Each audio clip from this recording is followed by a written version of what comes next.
다니엘서 1장 8절부터 21절입니다. 오늘 본문의 배경이에입니다.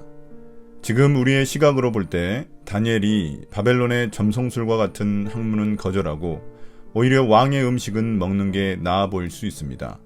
그러나 그는 쉽게 말해 책상은 받고 밥상은 걷어찬 것입니다. 바벨론의 학문은 열심히 배웠지만 왕의 음식은 거부하여 하나님 백성으로서의 정체성을 유지하려 했습니다. 우리 그리스도인들도 이 세상 속에서 하나님 나라 백성으로 살아가도록 부름받았습니다. 그렇다면 지금 우리에게 무엇이 밥상이고 무엇이 책상일까요? 1장 8절부터 16절입니다. 왕의 음식과 포도주를 거절한 다니엘. 다니엘은 왕이 내린 음식과 포도주로 자기를 더럽히지 않겠다고 마음을 먹고 환관장에게 자기를 더럽히지 않을 수 있도록 해달라고 간청하였다. 하나님은 다니엘이 환관장에게서 호의와 동정을 받도록 해주셨다. 환관장이 다니엘에게 말하였다. 너희가 먹고 마실 것을 정해주신 분은 나의 상전이신 임금님이시다. 임금님께서 너희의 얼굴이 너희와 같은 나이의 젊은이들보다 더 상해 있는 것을 보시게 될까 두렵다. 그렇게 되면 너희 때문에 내 목숨이 임금님 앞에서 위태롭게 될 것이다. 다니엘은 감독관에게로 갔다. 그 감독관은 환관장이 임명한 사람으로서 다니엘과 하나냐와 미사엘과 아사랴를 감독하는 일을 맡은 사람이다. 다니엘이 그 감독관에게 요청하였다. 부디 이 종들을 열흘 동안만 시험하여 보시기 바랍니다. 우리에게 채소를 주어 먹게 하고 물을 주어 마시게 하여 보시기 바랍니다.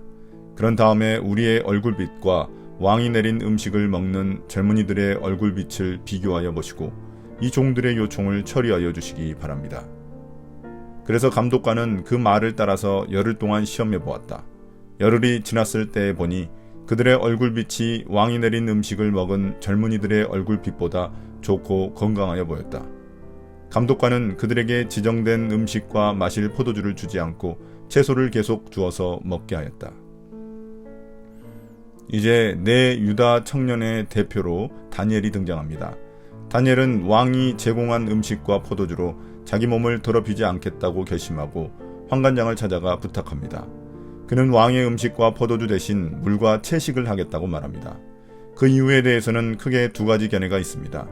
먼저 왕의 음식과 포도주가 우상의 제사 음식이기 때문에 율법적으로 더럽혀지지 않기 위해 거부했다는 것입니다.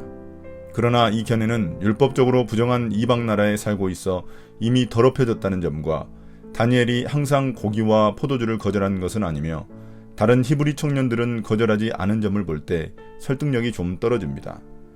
둘째, 왕이 준 최고급 음식을 먹는다는 것은 왕에 대한 충성을 의미하기 때문에 이를 거절했다는 것입니다. 이방 땅에 살지만 바벨론식의 삶의 방식을 거절하고 하나님 백성으로 살아가겠다는 일종의 데모이자 선언이라는 것입니다. 이에 환관장은 물과 채소만 먹으면 얼굴이 수척해질 것이고 이것을 왕에게 걸리면 자신이 위험에 처하게 된다며 거절합니다. 그러자 다니엘은 감독관에게 가서 열흘 동안 우리의 얼굴이 어떻게 되는지 시험해 보기를 요청합니다.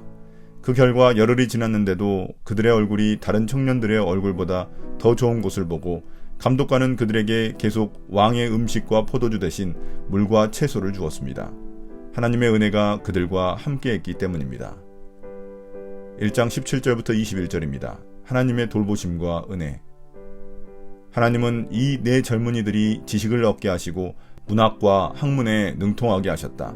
그 밖에도 다니엘에게는 환상과 온갖 꿈을 해석하는 능력까지 주셨다. 왕이 정하여 놓은 3년 동안의 교육이 끝나는 날 환관장은 교육을 받은 젊은이들을 모두 느부갓네살 앞으로 데리고 갔다.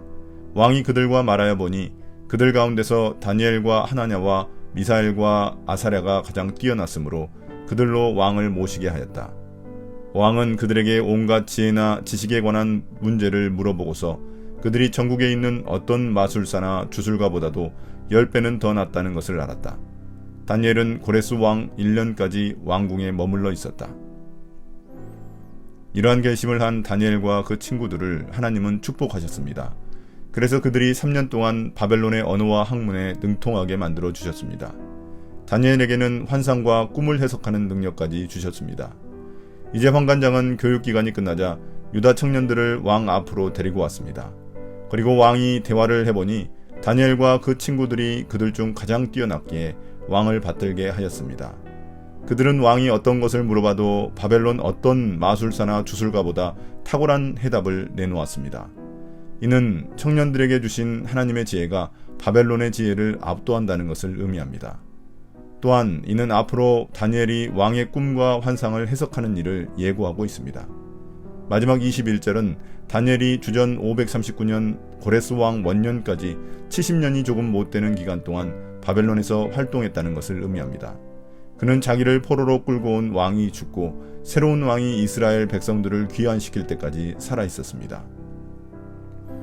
오늘의 묵상 포인트입니다. 첫 번째, 하나님은 어떤 분입니까? 하나님은 다니엘이 하나님 백성으로 살기로 뜻을 정하자 그 선한 뜻을 이루어 주십니다. 생존이 우선인 열악한 포로 생활이기에 바벨론의 산의 진미를 거절한 다니엘의 믿음은 더욱 빛났습니다. 우리도 세상 속에서 그리스도인의 정체성을 포기해야만 얻을 수 있는 혜택이라면 단호하게 거절해야 합니다. 하나님은 더 좋은 곳으로 보상해 주실 것입니다. 두 번째, 나에게 주시는 교훈은 무엇입니까? 다니엘은 그 땅의 학문은 배우되 음식과 포도주의 풍요로움은 거부했습니다. 우리가 자본주의 안에 살며 우리의 정체성을 약화시키는 풍요로움이 무엇인지 생각해 봅시다. 이 세상의 학문은 열심히 배우되 이 세상이 주는 배부른 유혹들은 단호히 거부합시다.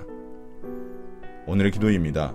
주님, 바벨론에서 정체성을 지키며 살아간 다니엘처럼 세상 속에서 지혜롭게 그리스도인의 정체성을 지키며 살아가게 해주십시오.